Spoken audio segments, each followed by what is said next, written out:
Who knew I would make it this far? They hated, they never believe me. Yeah, I would never drop the ball. I know I make it look easy. Yeah, Mayweather with the defense. I don't care what a critic got to say. I got them picking up the pieces. That to me, you really playing with your life. I'm about to come and run it all back. I'm the new era, about to snap back. You ain't fitting for it cause you all cap like. Hold up, I shoot my shot. Wait, hold up. I'm really about to run this go up. You know it's all net when it go up. Yeah.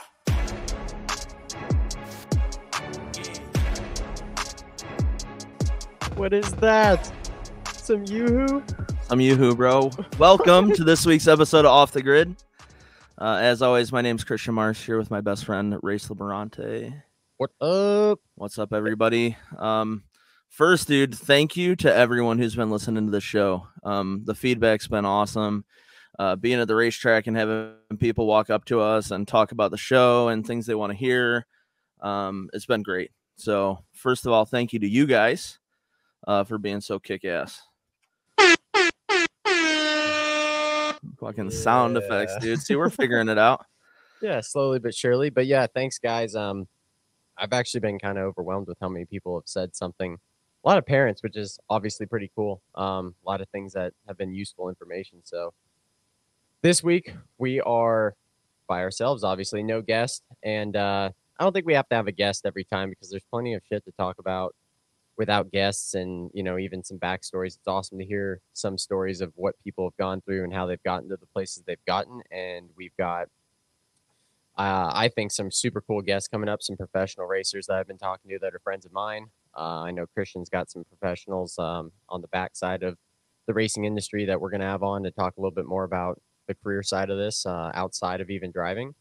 But now we're just going to talk all things current karting. It's been busy for both of us. I've been in and out of the seat at the track a lot lately.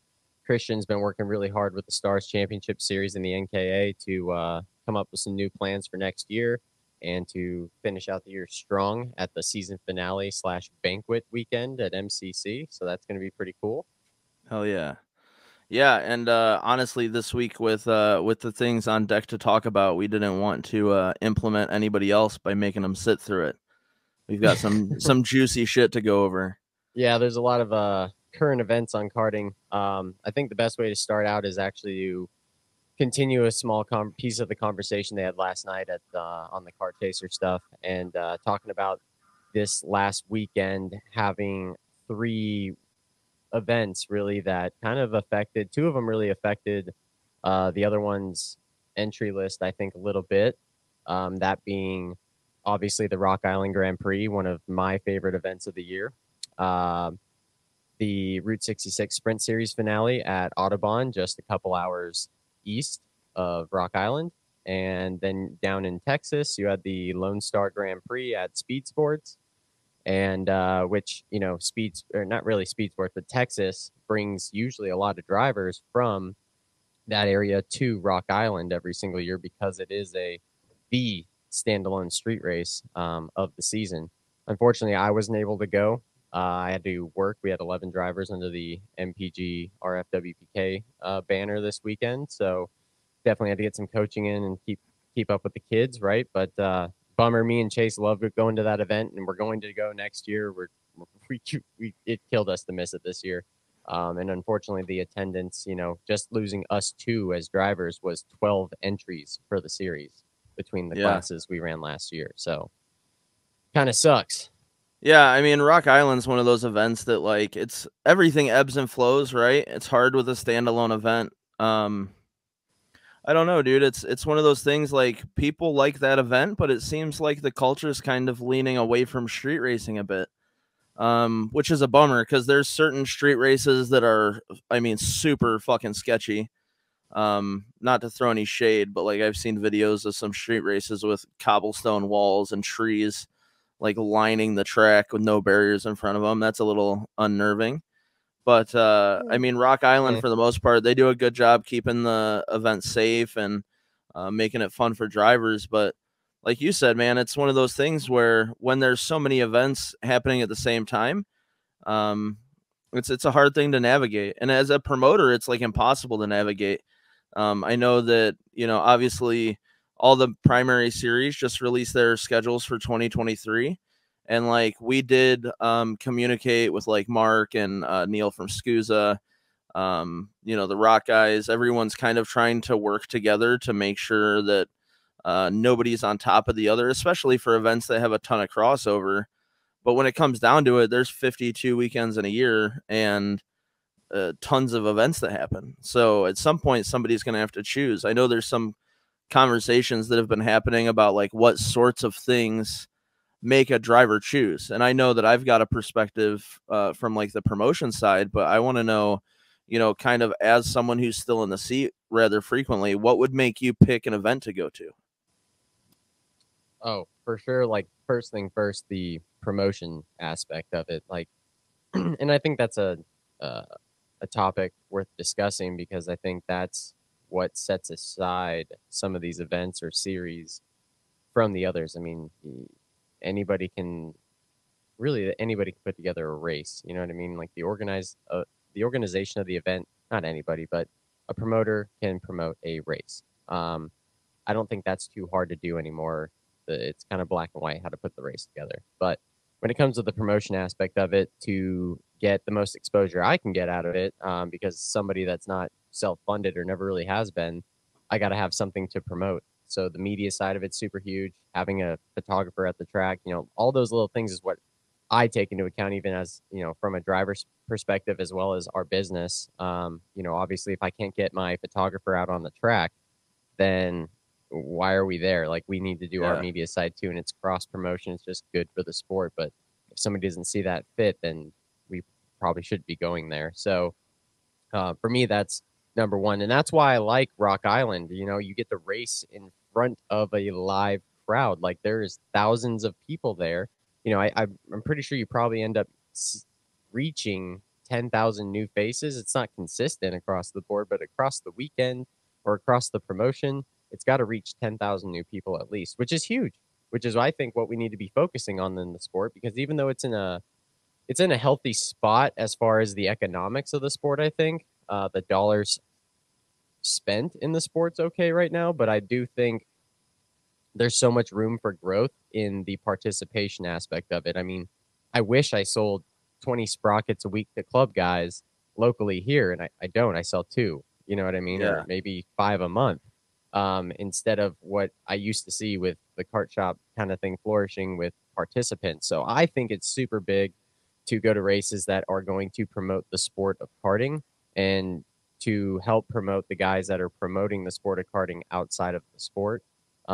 First, and not to, ride your coattails too much on this, but the star stuff is like one of the first ones to do it. There's outside sim companies, technology groups, real estate companies. Like those people are some of the key sponsors, and it's cool to see like outside people interested in our sport. It's better than, RLV and J3 competition and all these other teams that have always sponsored classes are one thing, but to have outside eyes and income, I just think is something worth supporting first.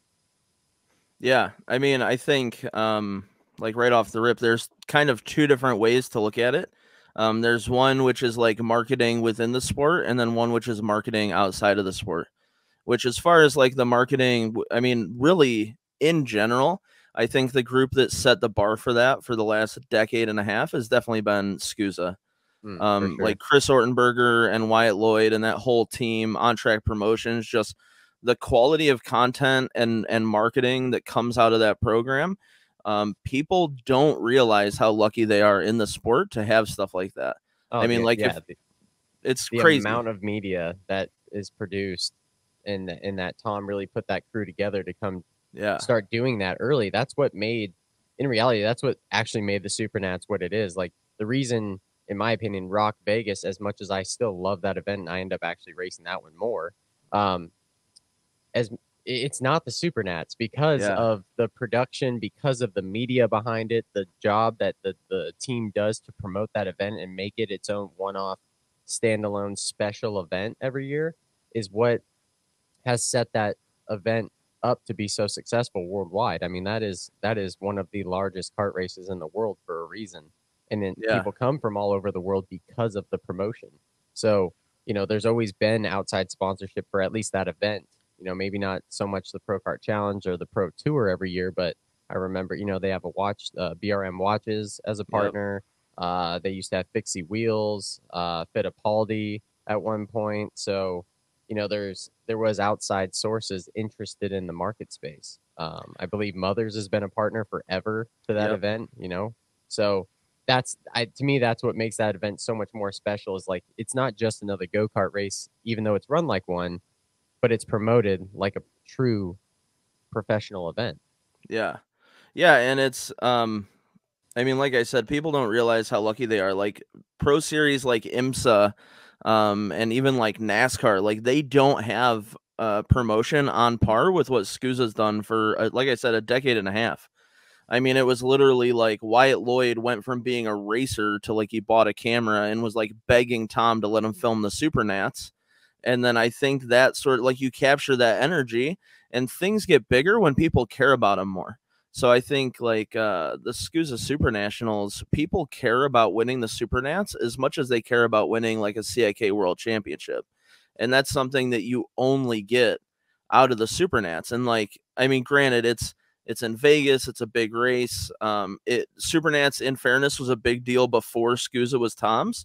But Right. like when they started that marketing effort, it took it from being like a cool North American race to like, oh, now this is the race everyone in the world wants to go to.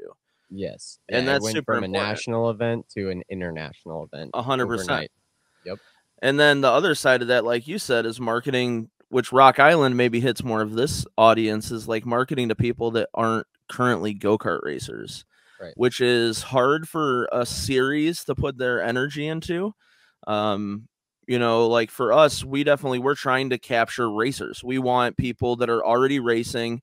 We definitely have a really good blend of competitors that are the national level competitor you see at a pro tour event, and also that like mid-range regional tier driver. And it really creates a good atmosphere for that sort of spread of driver. But at the same time, if you were to use like a platform like Stars to market new drivers, that would sour the bunch, right? Because you don't want people that are brand new getting into the sport showing up at an event like that. So the hard part is like that sort of effort really, to me, falls more on local tracks and maybe even teams. Like teams, I don't understand why people are always fighting over the same 300 guys. Go out there to your local indoor track and find new guys. The hard part, being in the team side of that, though, the hard part about any of it is, dude, we travel too much. There's too many races that are away. I mean, I Yeah. don't even have time to go into the warehouse and ship boxes half the time. You know what I mean? So, it doesn't.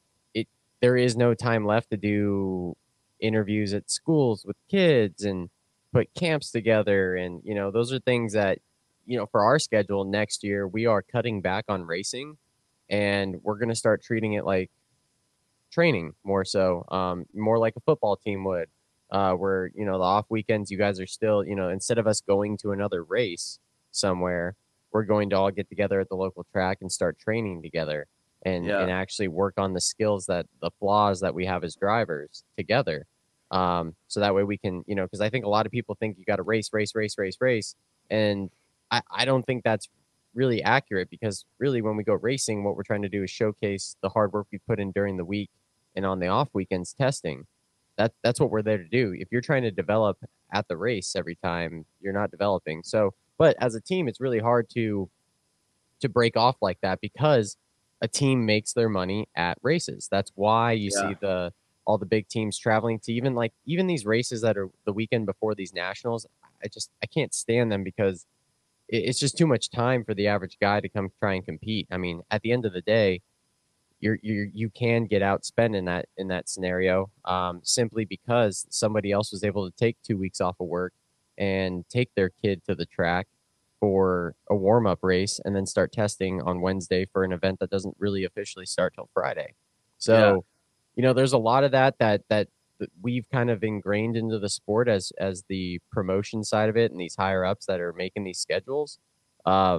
That it doesn't allow some of these bigger teams that really, I mean, there's a lot of debt that goes into a team, having all the equipment to do the job and be able to travel. Some people have 2 separate rigs that travel east to west or stay on east, and one stays in the west, and a couple extra shops. Like, there's a lot going on to make these efforts for these guys, and it doesn't leave much time to develop new drivers. You kind of have to, I think, lean on, like you said, the local tracks. I do think it's on the track to, they should really promote their own club, and try and promote karting locally. You know, Pit Race here locally does a decent job at it. They take some karts to the Pittsburgh Auto Show every year. You know, I myself have had some go-kart stuff in a couple indoor kart tracks here to try and promote some business, but like I said, I haven't had time to go to a school and like talk to children about it, which I would love to do, but there is absolutely no time while trying to run a race team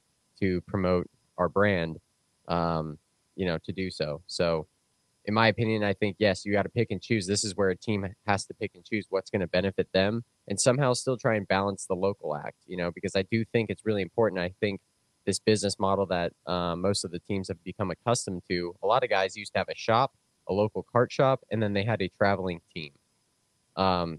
That's kind of gone by the wayside. Most guys stock inventory in their trailers because they are at the track 30 weekends a year. That's where they do business. Yeah.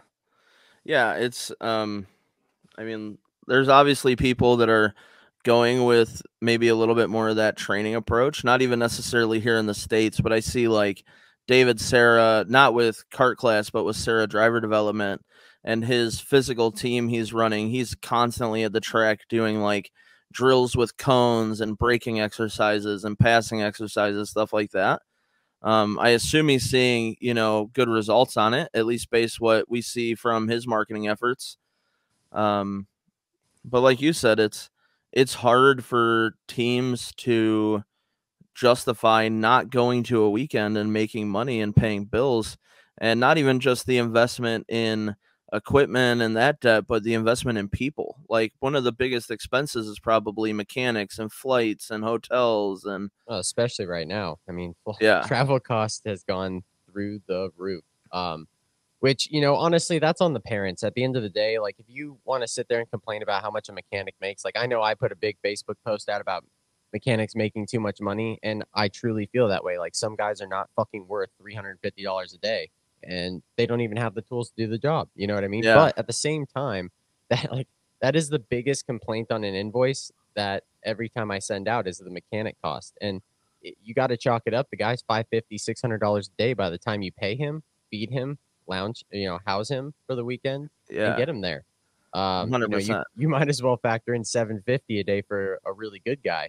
At least if you're gonna treat him well, you know what I mean? So that's just the running expense. But you can save that money if you educate yourself and you go learn how to work on it. You get all the right tools. You can save yourself $750 a day in expenses. That's on you as a parent. So to me, like, that's not something worth complaining about, because it is what it is. These are professionals at the end of the day. Well, some of them. But that, unfortunately, it's the biggest expense, in my opinion, when you start taking your racing to the next level. Is like, okay, I'm dad. I need to step away. This guy knows more than I do. You know, this team knows more than I do. They can take my son to the next level. It's just something you're going to have to be willing to accept.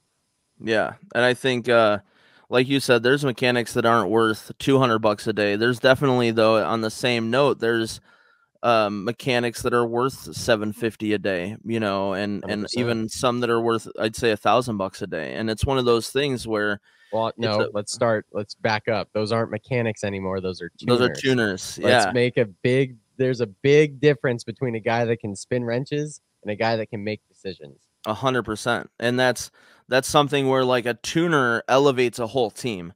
A tuner, their feedback and engineering the go-kart and their ability to turn spanners, both of those things together are what make them worth that amount of money. And I think specifically in your post, you said if you show up without your own tools, like if you show up without snipers, you're not worth $350 a day. And you're not wrong. Can't be.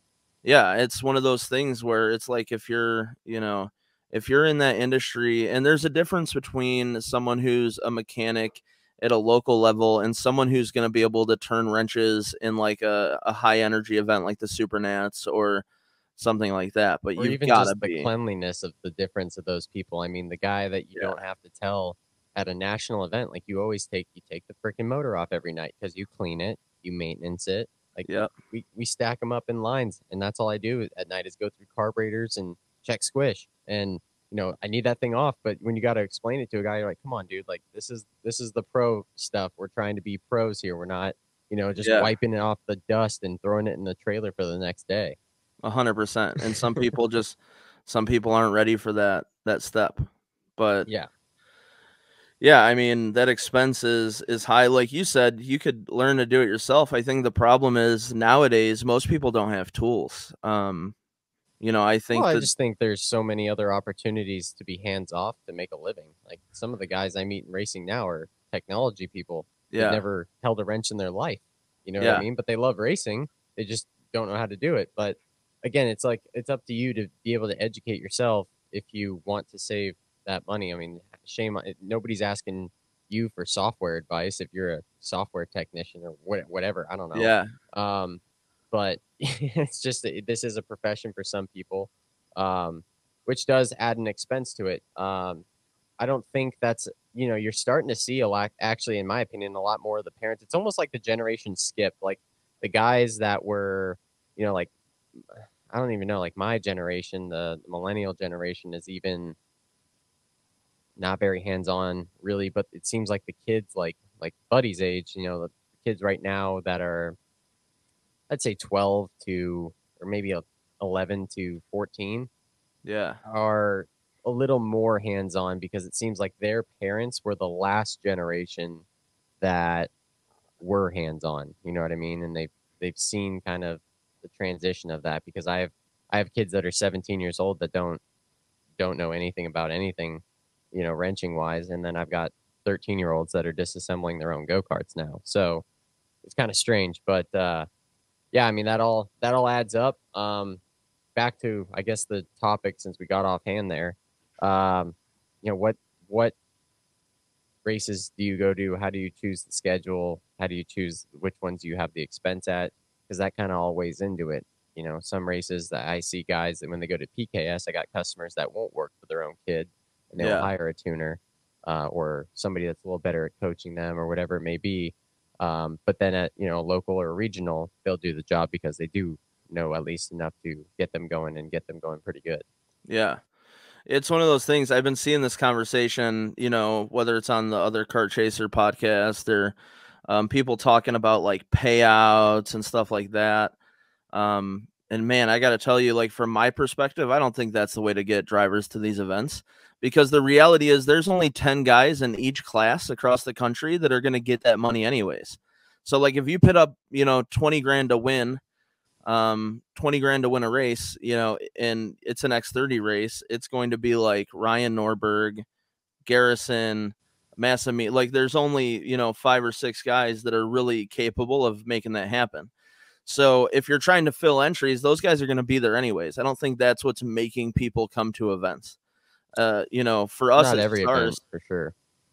Yeah, I mean, we've had conversations. Our plan for next year, like we won't pay out. I think it changes the culture in the racecraft when you pay out. I think that people are a lot more willing to do dumb shit for a $10,000 paycheck than for a trophy.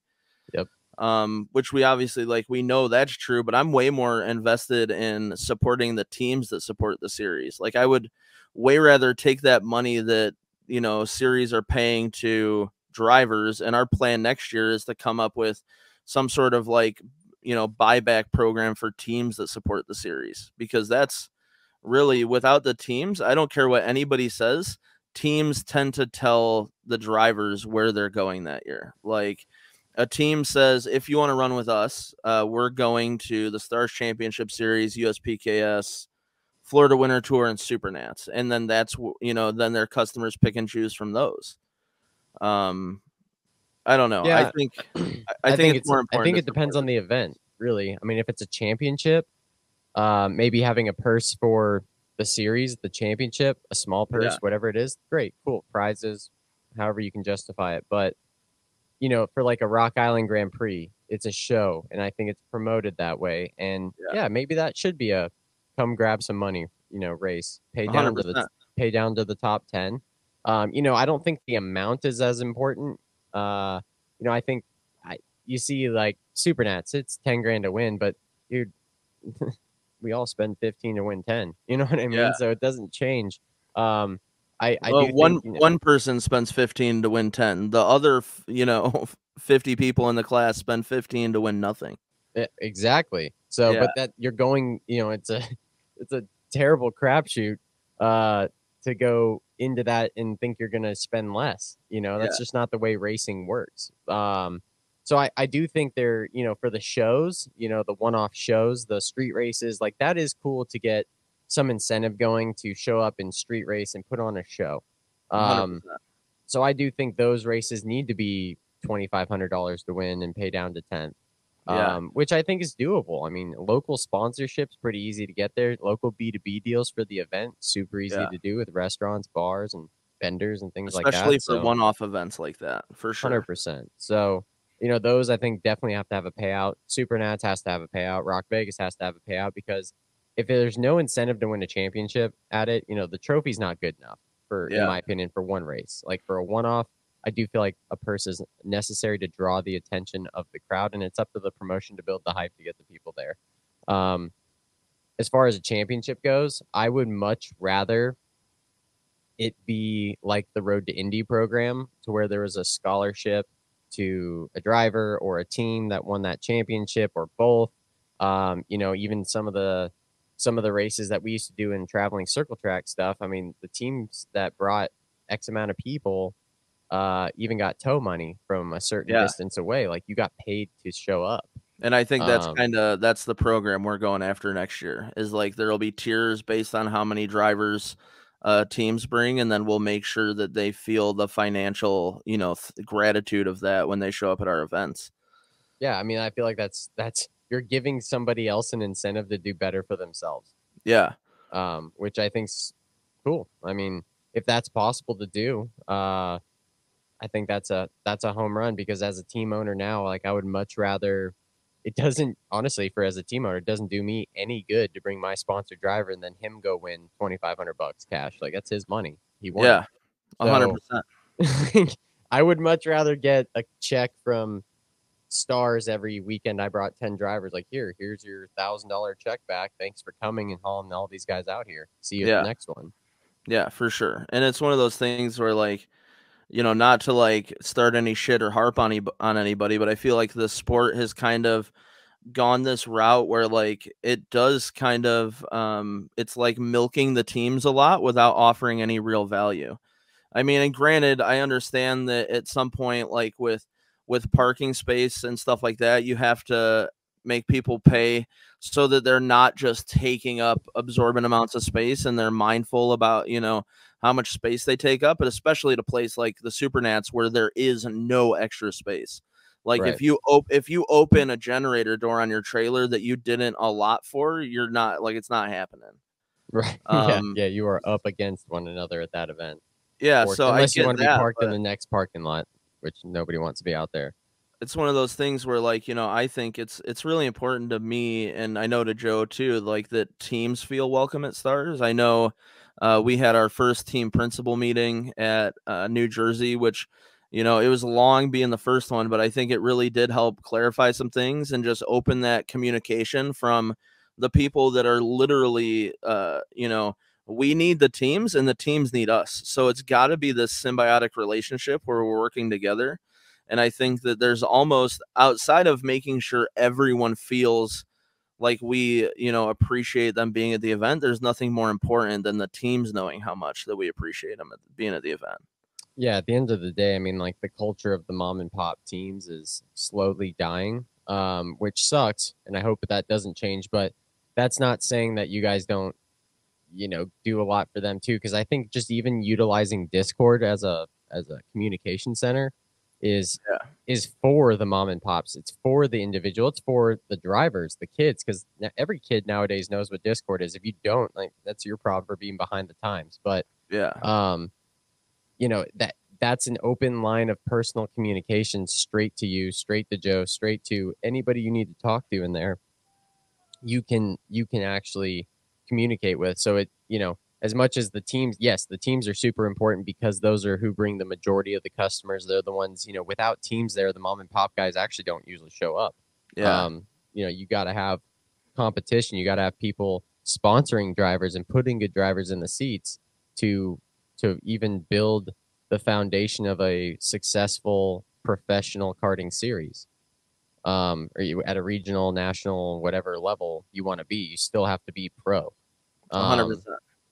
It's cool to me to see other series and events now using Discord too. Like, it's free. I tell people all the time, just the fact that you have the ability to like have a question or need clarification on something and literally just immediately send the promoter or whoever's managing that a text. Like, the truth, we've had some meetings where I think we're actually going to hire a communications liaison that their sole job is to manage the Discord channel and to like respond to people's questions and help direct people and guide people through the event, because there's nothing worse from a driver perspective or from like a parent perspective than to show up in an event and not know what's going and be like just kind of winging it.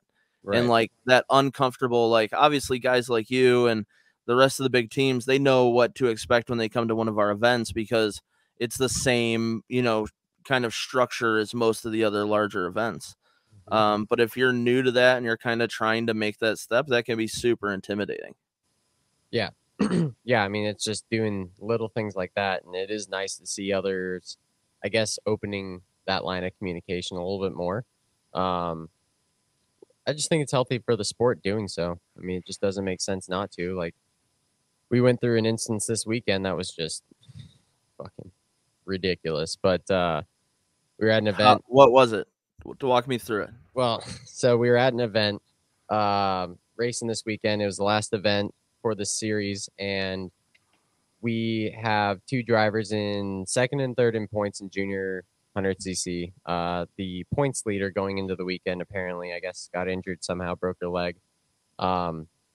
So, in our minds, showing up to the event, hey, we just got to keep it solid. We don't got to do anything crazy. Obviously that's this driver's drops because they will not be attending. Yeah. Really. So I think we got, we just can't screw up and we will be okay. And we will come home with a 1-2 in the championship per the way the rules are written. So we get to this weekend and, the kids are second and third place to a kid named Cameron Brinkman, super talented driver. Actually, I think he's been really making a name for himself this year. So we were, a little bit off his pace all weekend, whatever. We're trying to catch him per the usual. He's always really quick. And we get to race day and we find out that he, his name's not on the race monitor. It's this points leader, this person that's not racing. And that's weird. How is that? The kid's not out there. And then it goes P1. And I'm like, that's really strange. Like, that doesn't make sense to me. So we find out that they're allowing Brinkman to collect points for this injured driver. And never in my life have I ever heard of this at any series ever. I mean, having a relief driver is in their rule book, but the rule states that the original driver has to qualify the go-kart. Their excuse was the insurance didn't allow them to put her in a go-kart because of her broken leg.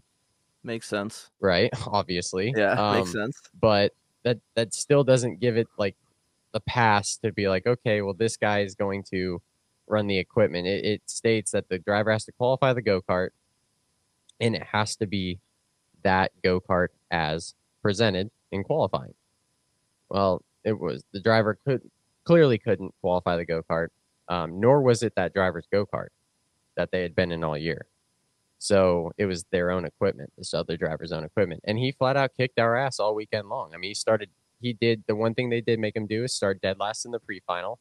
But every time it was a 14 kart field, so not their biggest field. It kind of dwindled like every series does at the end of a championship.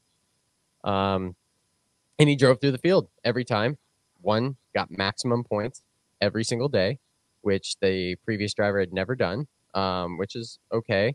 The kid flat out kicked our ass. Like, he's better. He was better this weekend, but he collected maximum points for a driver that was unable to even compete.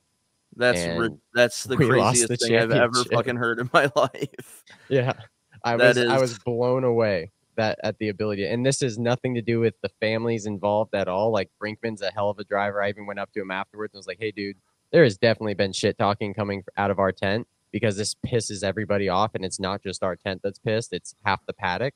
But yeah. I just want you to know, at least from our end, nothing has to do with you or your ability behind the wheel, or even you in this situation. Like, there was rumor that the kid was paid, and it's a kid. I'm like, nah, no way. But if I was 14 and somebody offered me $500 for the weekend to collect points for them, I'm cashing your check. You know what I 100%. mean? So I was like, dude, Absolutely. this ain't you. You did a killer job. You Yeah. did your job. Like, good for you. This is on the series at this point. Like, to go against the black and white is so against the fucking culture of karting. It's ridiculous.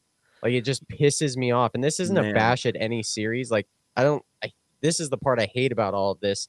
And this is what we have to fix. Like, dude, it's written. It's a book that we all have access to, and you can't go against the black and fucking white, or else there's no backbone to any series. Now it becomes a political nightmare for everybody. And now we're stuck in a situation where we're not going to, we can't support something that goes against their own system. Like, I feel like that's the biggest flaw in this. You've seen Tom Kutcher do it, and his series dwindled at one point. He since then has done everything in his power to do right.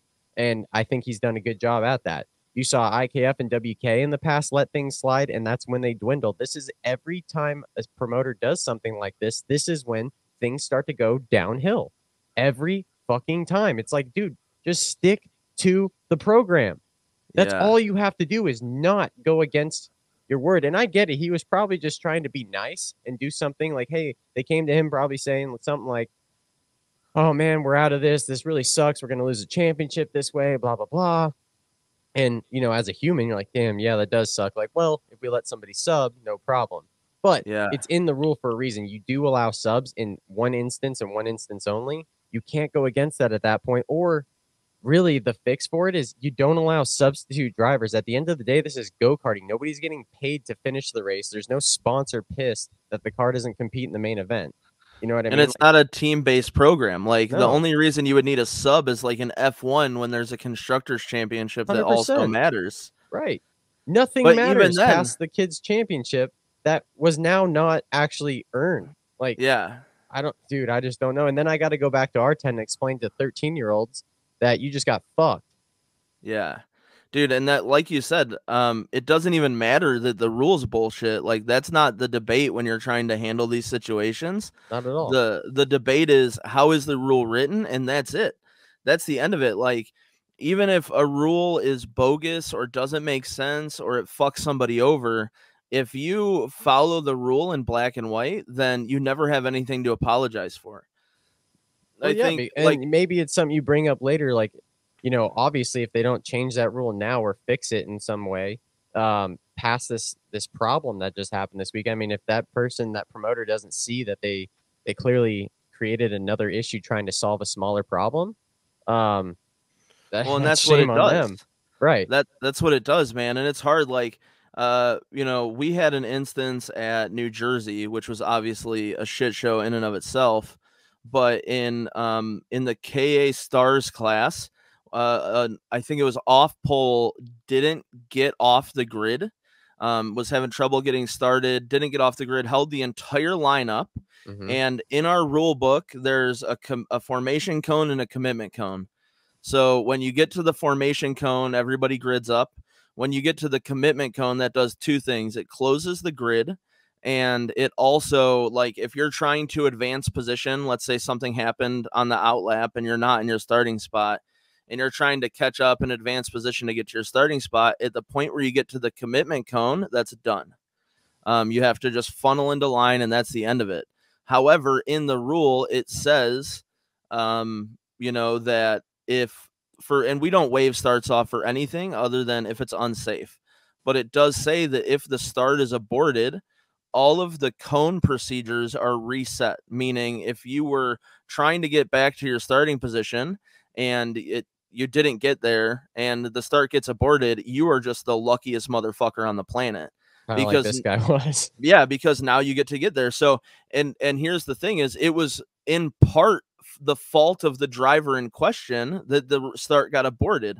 Now, it wasn't just that driver. There were like 5 rows that were 3 wide coming to the line because people that got, screwed because they were stuck behind this kid on the grid couldn't get up to their spots, and they're coming at the line and they're 3 wide and there's already carts in the grass, and it was unsafe. So they aborted the start, and this kid's just the luckiest motherfucker on the planet now. Yep. But the reality is that the way the rule was written, he lucked out and he got to move up. And I can tell you that going into the finale at MCC, there will be some sort of sporting regulation, which basically says if you are the cause of an aborted start in an effort to reset the commitment cone, that's a penalty. That's a penalty. But that's not written in the rule book right now. And like you said, the only choice you have is to call what's in the rule book. So we could, as a program, we could go, hey, we fucked up in not having the foresight to see that this could be.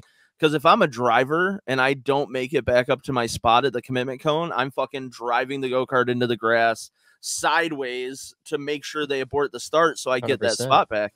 Yep. But that's not something we would have thought about until we had this incident. You know what I mean? So, but that's the appropriate way to do it is you go back after review that rule in question and make an update to it and put it on Discord so everybody can see it. And then it's done. But if you show up to your event and you're just like, oh yeah, by the way, guys, it's qualifying Saturday. Hey, we remember that rule in this part of the book? Yeah, fuck that. We're not doing that. All of a sudden, now we have a problem. And to top that off, like when you go and talk to the people that work for the series, not necessarily the promoter, but when you go to talk to the people in charge of the series and their only answer is, well, there's also a rule in there that says at any given time, we can change the rule. I'm like, okay, but that's the answer we have here? Yeah, that's not a good enough answer, man. Dude, that's not an answer. Like, that is literally the biggest bullshit cop-out there is. Like, all I ask for in any of these situations ever, for me personally, I used to be yelling and pissed off all the time, but now it's just more like, okay, if you can justify it to me why this was an action made other than because I can, we're good. Like, if you can justify it to me in any way, I'll be the first one to go, all right, sir, appreciate your time. I understand now, and I'll walk away. But if your only answer is, well, it's because I can and what I say goes, and if you don't like it, leave. Dude. Fucking garbage attitude, dude. That's ridiculous. Not fucking cool. So, and I mean, like, how unfortunate, like you said, the promoter's probably just trying to be a nice guy. And that's what I mean. It started out innocent. A family that's probably supported him for years. Yep. But if you don't, like, as a promoter, it's almost like it's your job just as a business owner, you have to always be expecting the worst out of any situation or decision you make. And you have to, in my opinion, as a promoter in karting, or really a business in karting, especially such a fragile sport that can change. I mean, you can be gone as a promoter in a heartbeat. If nobody shows up to your next event, you're done. So 100%. In such a fragile market, in my opinion, you should always be thinking what's right for all of your customers, all of the people spending that hard-earned money at your series, whether they've been there for 6 months or 10 years. They're still they should be a valued customer, and it should weigh out to what the majority is going to benefit from. And honestly, any which way you spin a situation like this last weekend, dude, I don't see anybody but one person that benefited from it. Yeah, that's such a bummer, man. And like you said, it's just about consistency. Like, that's what, if that's you all follow anybody cares about, dude. Like, you don't even have to put on this whole, like, talk about more promotion and everything is to make karting take its step to the next level that we know it can and that nobody has figured out. That's that conversation. But to just have a series that survives and it gets entries, I mean, dude, the first year I've seen it with Stars, like being part of it from the day one, the first race ever, just because it was a fucking event at a decent track, got 140 entries. Yeah. For no other reason. Nobody had any idea what was going to go on. Nobody understood how cool it could be. We literally started Stars 30. Yeah, we started Stars 30 days before that event. Like, literally just, we're like, oh, I guess we're going to do this. And 140 people showed up. Yeah, you just hosted a race. Like, nobody knew shit about how cool or how good it's going to be. It was just another race for people to try out with some hopes and dreams at it, right? So at the end of the day, all you have to do is do that job and you will get your 140 entries. But you just have to be consistent. You just have to make the same calls. You just like if you want to be the next big dog, yes, you're going to have to dump some money in promotion. Yes, you're going to have to get outside sources to come step in. I think that's all great ideas, and that's all, how it's going to grow and how it's going to, eventually we're going to have superstardom in karting and the guys that the kids are shooting to be one day. Right now, we don't have any of that crap. Yeah. So promoting a race isn't hard. Putting on a consistent race isn't hard. You just literally have to do what's right for the majority of your customers. At the end of the day, I don't even think they're promoters anymore. I think it's a service industry at this point. You are servicing a customer that is paying you to put on an event. That's what's happening. You aren't promoting shit. And sometimes it's hard, dude. Sometimes it's hard to like look a kid in the face and say you're shit out of luck because this is what it says. Like making the right choice isn't necessarily always the easy choice. But I don't know if you had this on the West Coast at all, but like growing up on the East Coast, the thing that comes to mind is WKA, which was always just this like incestuous, shit show of like people that were getting special treatment or favorable outcomes in certain situations because of external relationships. And it just like, I always said to people, if you go to Supercarts USA and your tire is the directional arrows facing the wrong way, you get DQ'd, and it doesn't make a difference in the performance, and it's kind of a bullshit rule, but it says it in the rule book, and that's what it is.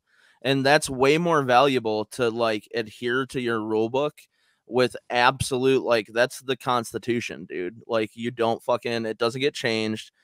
Even if it's wrong, you just have to do it. You can't just decide, you know what, I don't like that one this weekend. Well, I feel like that's just the culture we live in now. Is like, those are like guidelines. Those are guidelines. Yeah, like I said, dude, it's someone trying to do the right thing. It's hard to make that decision. Like, I'm usually the one who has to deliver the unfortunate news to somebody of like, upsetting them because a rule is the way it is. But I think at the end of the day, when people leave those types of situations upset, they usually come back to me like an hour later and they're like, hey, I just want you to know, like, I was hyped up earlier. I was mad, but I understand that you guys have to do whatever the rule book says, and I appreciate you talking to me. When you don't do what the rule book says, that's when you end up with people like lighting you up on a podcast the week after. Yeah, I mean, yeah, and I don't know. It just, whatever. It is what it is. It happened. It's part of racing. It's been this way for a long time, and there's only a few guys that are left in the sport that are actually just trying to do a genuine, honest job. And I think they try to. I think everybody tries to. So I'm not sitting here knocking anybody at this point.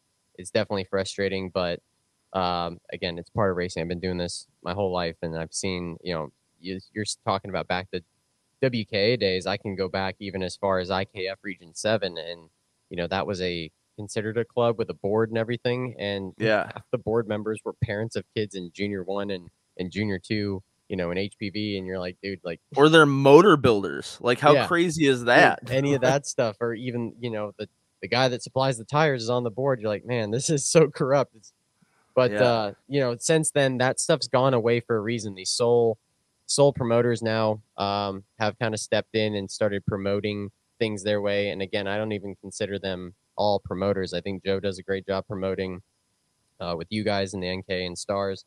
I think Tom Kutcher does a really good job promoting with Wyatt and Chris behind the scenes doing all the promotion side of things. And those are all expenses. So when we look at, what this takes, I mean, those guys, man, dude, they make pretty good money doing their jobs. And, that's an expense for a series. So it's not something easy to even step into. Like, that is a jump for a business to go and hire 2 guys full time to do all of your marketing. It's not a cheap thing. It's not an easy thing. But I think it's, in today's day and age, I think the other problem with the sport right now, if anything, is there's still, dude, we got 60-year-old men promoting races, 50-year-old men promoting races, no women yet promoting any races, and no young youth. I'll pause you there. Brittany at Texas. Brittany, you're right. Yeah, Brittany, she's doing pretty good. I always forget it's about out of Brittany. our region. That's Louis Pagano's sister. Yeah. I grew up with Louis from the day we started karting. We were childhood friends, and I mean, literally did this together, and I didn't know for 5 years that was her. I was like, no freaking way. But Yeah, yes, and Brittany my is understanding is heavily that's a involved. really good program. Like, my 100%. understanding is that Brittany has her shit together, that everyone Yeah. loves going to those races. Yeah, she does a great job. So I'm sorry, Brittany. But you know what I mean? Like there's not youth. My point was there wasn't diversity or youth in some way. Because, and I only say that because growing up as we did, technology advancing the way it has, you have to be cutting edge right now Yeah. to get anywhere in promotion, in real promotion. The reason that we don't have outside promotion in the sport is because we've fallen behind overall, Yeah. in my opinion. Dude, I think that, like, honestly, groups like Kart Chaser, I mean, Xander's a young lad, but Yeah, like that's starting to step it all back up. Like these are the things we've been missing that even in European karting they've had for 5, 6, 7 years. at So least.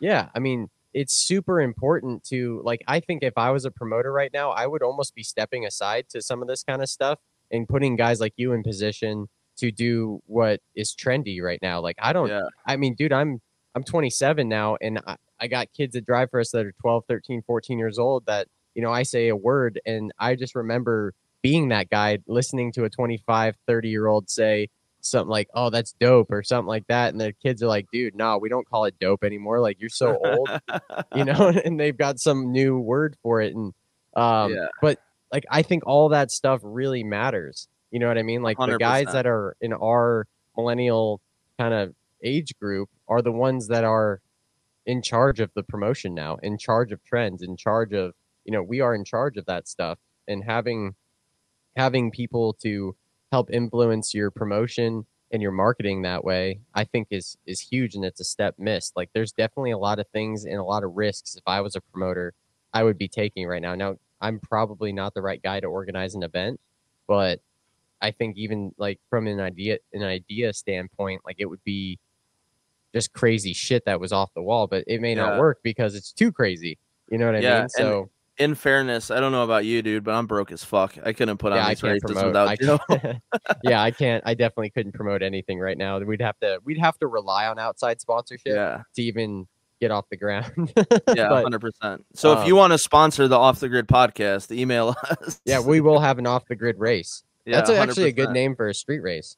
It's off the That would grid. be pretty good, dude. I'd be Off down the for grid that. Grand Prix. Huh? Yeah. Oh shit. Here Huh? come the. Did you watch any of the live stream from the CIK Worlds last weekend at Le Mans? I watched the finals. Garbage Actually. racecraft.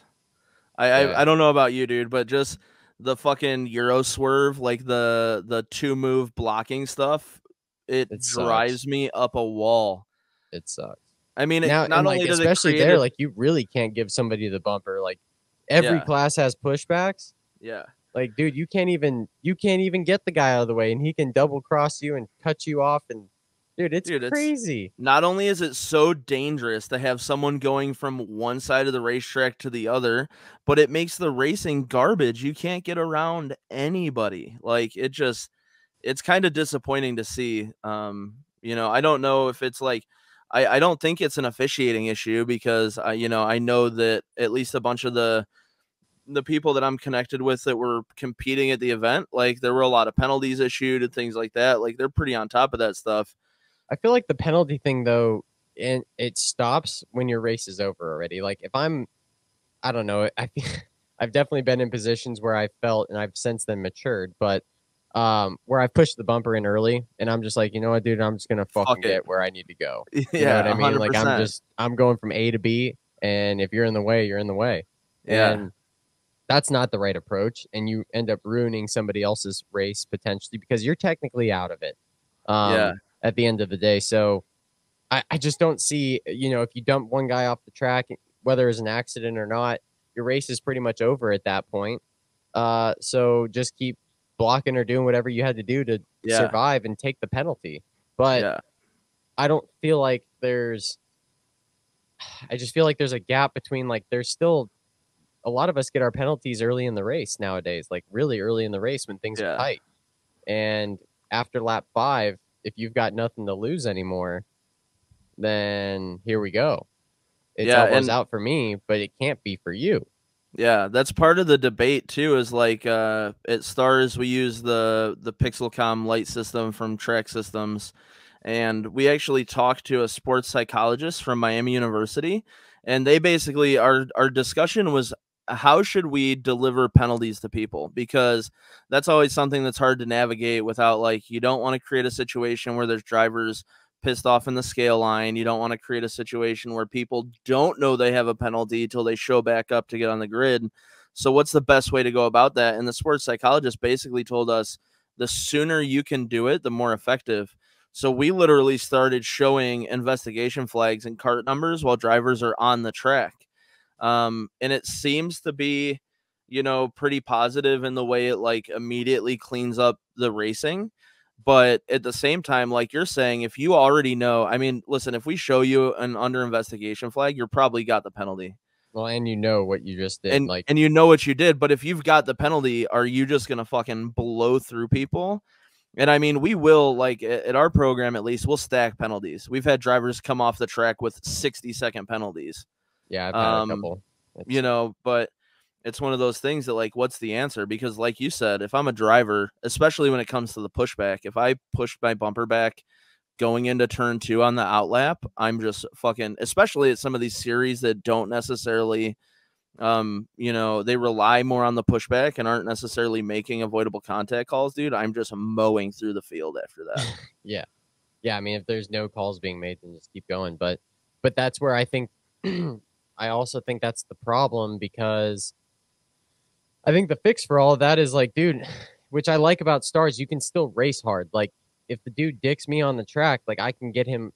I wouldn't say get him back, but I can get into him a little bit. You still allow hard racing to where, like, if I'm not getting a pushback and the dude's not in the dirt and I shove him a little wide to show him, like, I didn't appreciate that, you're not going to receive a penalty, which is the way I think it should be. Because as much as you guys as a series or any series can do off the track, there's still always going to be somebody that is going to self-police on the track.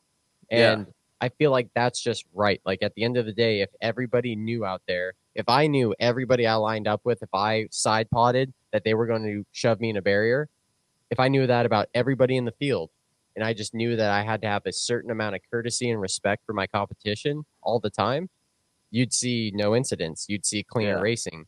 But the fact that most people are out there racing to race and not get a penalty are not being aggressive. Right? Like, at the end of the day, they are not there to be the aggressor. They are there to drive a clean race. But there's always 4 or 5 people in the field that know that and just ping pong their way through everything. And most of the time, nothing happens, but they get a piece of paper and, maybe a text later saying, "What the fuck?" Yeah. I mean, we had, like, I actually was genuinely impressed with the racecraft at Jersey. And I think part of that is because we do leave it on the drivers. We even talked at the principal meeting about just, like, at some point, in people who don't know kind of the structure of our events, the Stars Championship Series is Joe's program. Once we're at the event, it's basically run by Alec and I. And we'll go and talk to drivers and pull classes together. And we've even told drivers, like, listen, guys, we know you don't want to listen to us. We know you don't want us to come up to the front of the grid and tell you you're being assholes. But if you guys want to stop getting wrecked, stop wrecking each other. And like, we don't necessarily condone, the payback mentality. But there have definitely been situations where, somebody is, kind of told on track that, that person didn't like the way they were just driven.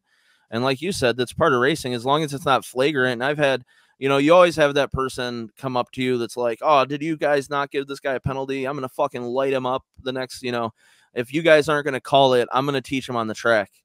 And that's like a hard thing to navigate. But basically what we tell people is, like, listen, if you do that, just so you know, you're subject to getting a penalty. Like, at the end of the day, we don't have a video marshaling system. The only program in the country that is hyper efficient with marshaling calls is SCUSA. But there's stuff that's going to get missed. And unfortunately, like, if we have 4 marshals in skylifts at our events, they are still only able to watch. They're scanning the whole track. But when it comes down to it, if you're outside of the top 30, good luck. Like, it's hard. So you have someone, You have someone in 25th or 30th come up and say, I got bin. If you guys aren't giving out penalties, I'm going to get them back the next session. And the answer is like, dude, if it's flagrant, you'll get parked, first of all, but have at it. Like, you're taking the risk on your own. We don't want anybody to get hurt, but I think what's even more important than doing it on the track is doing it in the scale line, which is something where, obviously I'm not saying that we've like bred a generation of karting pussies that aren't like willing to, talk to one another. Dude, But they are though. Like, but they kind of are. The amount of kids that and they're kids still. So like, obviously there's no crazy raising the voice and there's absolutely no threatening going on, but there's a definite what the F moment between us, like where I'm coming at you about this and you have to have a response. And 90% of them are like, what? I didn't do that. I'm like, oh my God, man. Like, dude, and I'm sorry, if you're a 15-year-old kid running a senior class, you're a senior. Like, if you're a 14-year-old kid running a senior class, you're a senior. And if someone else comes up to you in the scale line, my favorite, like Annie lit a driver up at GoPro in the scale line, and the driver like drove over her twice. And especially with the shifter guys, like things happen quick, and that tends to happen a little bit more. But Annie, when they were in the scale line, was like, what the fuck? And I guarantee you that driver's not doing that again. So like, you should be able to have those, nobody's allowed to fucking throw punches at each other. But if you tell someone to go fuck themselves in the scale line, how else are you supposed to communicate that? Yeah. I mean, you have to have open lines of communication, whether it's on the racetrack or off, because, we coach our drivers to, if you don't like something that somebody did, the first thing you do is make it apparent to them, because if it's not, guess what? It's happening again. There's definitely 100%. people I've gotten into, whether it was accident or not, that nothing's ever said, nothing's ever done, nothing's ever brought up again. And now I know in the back of my mind, I know how I can race that person if I need to every time. Yeah, it's Just hard to navigate, dude. It's hard to know what the right answer is with all this stuff. And that's why I think it's important to be transparent and have communication with people. Yeah. That, or if you screw up, like, dude, I actually apologize a lot. I definitely, if I make a bonehead move, like this last weekend, I dive bombed Mick Gabriel and almost took out Adam Maxwell in the process, because it was like one of those tight 180, like Orlando style hairpins, to where you are just, if you're sending it, you're going to overshoot it every time. And there just happened to be another cart right in front of him. Didn't make contact with him because I just backed it in, but it ruined me and Mick's chance at a win. And luckily it was just a pre-final. But we were all in the mix and I took us completely out of the mix. And first thing I did when I got out of my car was like, dude, bonehead move, like such an idiot thing for me to do. I'm glad I didn't get into you, and I'm sorry I ruined our race. Like, I'll try and be better in the main. That's so important, dude. But that's so important. But it's not that hard to do. One, like, selfishly, like, I don't want that dude binning me for something I just did wrong. Like, I just fucked up.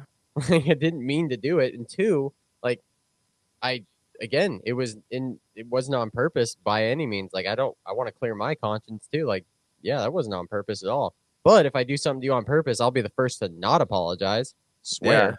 Like 100%. But that's very rarely, like, and it's usually reactive. It's not proactive. So, it's having that open line of communication, which I think is getting better. As this the races have all been live streamed more, and the more we've been in the spotlight per se, it shows you your flaws. It shows you your fuck ups a lot more. Like, I've definitely gone back and watched kart chaser footage from live streams and gone, damn, dude, why didn't you go? Damn, why didn't you defend right there? Like, things I can learn for myself, or even big mistakes I made, like, man, you look like a jackass in that interview, or whatever it may be. We can all go back and now that spotlight's on us. So I think it's forcing us to clean everything up a little bit more, because, on every Tuesday, that if there's some drama that went down, it's going to be featured. You know what I mean? It's going to get clipped out and sent out there for thousands of people to see on the internet. 100%. And so I think it's forced us to race a little cleaner. I think having those discussions on Kart Chaser and on podcasts like this have had people actually start listening and really start opening up and having more open lines of communication. It is hard, because I think I come off as pretty intimidating at the track, because I'm focused on my job, and like I don't talk to a lot of people. And if I'm racing or working, I'm more or less dead set focused, and I maybe don't pay attention to who's around me or what's around. And I think a lot of people are like that. It can seem very closed off, but it's just focus. It's because you're a dick. Day. No, see, that's the problem. Like anybody that just comes up and talks to me, I'll have a 5-10 minute conversation with them, and it's like, oh yeah, no, that guy's not a dick. But like I've definitely had people come up and be like, dude, you come off like a prick because you're not like I'm actually an introvert, like pretty introverted for sure. I don't go out of my way to make new friends very often and stuff because that's just not like I don't know how to open some conversations with some people. But if somebody wants to come into the tent and start bullshitting and grab a beer or whatever and hang out, like more than open to anybody and everybody if they want to, have a good conversation. Or, get to know one another. But when we're racing on race day, like there's so many people that are just dead set focused on their job that, they're probably coming off a certain type of way, or we're so passionate and so involved in what we're doing right then and there. But I don't know. I just feel like having more open communication has started happening slowly around the paddock.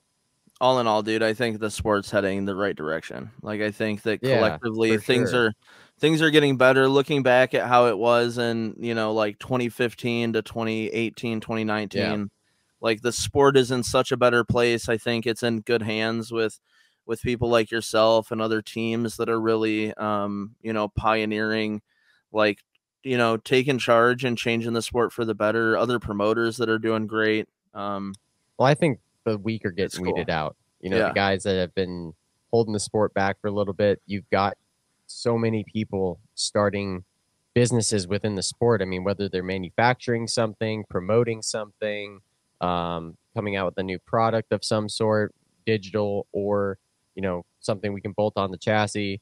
There's so many people innovating the sport right now in North America that it is in a super healthy spot and an innovative spot. I think it's also in a crucial / fragile spot at this very moment because it's got the opportunity to break through and be something so much bigger here in the next 2 to 5 years. But it's also got an opportunity to crash if that doesn't happen. 100%. So I think we're on the right trajectory. I think, mark my words, the next couple of years, you're going to start seeing people that were cancerous to the sport getting out. Who that may be, not up for me to say. But I think you're going to have people that have been holding the sport back for a little bit getting out. And I think you're going to have the guys that are trying to pioneer the future of this sport start coming in. Yeah. What a great way to end a podcast, dude. Thanks for... Dude, it's been an hour and 7 minutes. Great conversation. We didn't even need a fucking guest. No, fuck the guest. But if you do want to be guests, please hit the DMs, hit up Kart Chaser, hit us up personally. We're always looking for something new to talk about. If there's some new drama out there, something new that we can bring to the table that is a good conversation. Obviously, it's all we care about. So fill that stuff in. Again, we got some pretty good guests coming up pretty soon. We're going to start getting into the outside things about promotion and moving on from the sport of karting, if that's what you care to do and become a professional driver, or whether you want to fulfill your duties here in within karting and do more here. That's what it's all about. So please, if you guys like this stuff, compliments are great, but like it, share it, subscribe to this stuff on YouTube if you can. Just get this flowing so we can keep this going. We're having a great time, and hopefully you guys are too. Thanks. Hell yeah, dude. Thanks. Fuck yeah, guys. It's been dope. We'll catch you next week on Off the Grid. And as always, please don't cancel us. Later.